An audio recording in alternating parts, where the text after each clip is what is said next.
আজকে যে রেসিপিটা নিয়ে এসেছি এটা খেতেও দারুণ আর খুব সহজে বানিয়েও ফেলতে পারবেন। প্রথমে পনির কিউব করে কেটে নিতে হবে।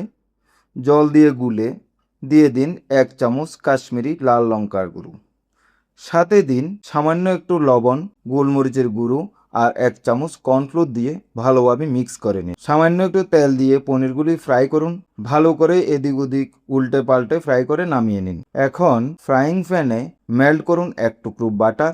আদা রসুন কুচি হালকা ফ্রাই করে দিয়ে দিন কেটে রাখা শিমলা মরিচ আর পেঁয়াজ। এখন দিন red chilli sauce, soya sauce, tomato ketchup, লবণ আর গোলমরিচের গুঁড়ো।